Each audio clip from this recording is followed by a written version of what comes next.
সবচেয়ে বড় ভালো লাগার বিষয় হচ্ছে যে তার সন্তান তার জানাজা পড়বে।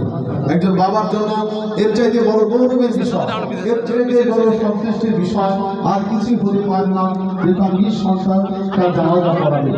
কারণ আপনি আমার জানাজা যদি মসজিদের একজন ইমাম সাহেব দেন অথবা কাবা শরীফের ইমাম সাহেব যদি আপনার আমার জানাজা দেন, কিন্তু তথাপি তার অন্তরের মধ্যে আপনার প্রতি আমার প্রতি ওই রকম ভালোবাসা, ওই রকম আবেগ এবং মায়া ভাষা কাজ করবে না যতটা ভালোবাসা, যতটা মমতা, যতটা আবেগ কাজ করবে যদি আপনার সন্তান আপনার জানাজা পড়া।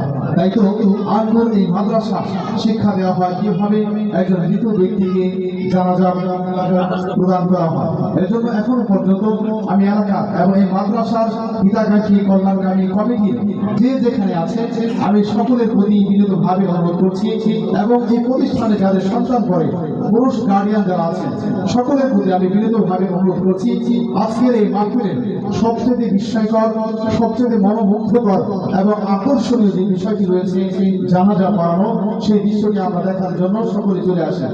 আলহামদুলিল্লাহ, এরপর যে আমাদের মাঝে অত্র প্রতিষ্ঠানের তৃতীয় শ্রেণীর ছাত্র মোহাম্মদ জাহিদ ব্যাপারী তার সহপাঠীদেরকে নিয়ে, জিহাদ ব্যাপারী তার সহপাঠীদেরকে নিয়ে আমাদেরকে জানাজা পড়িয়ে দেখাবেন ইনশাআল্লাহ।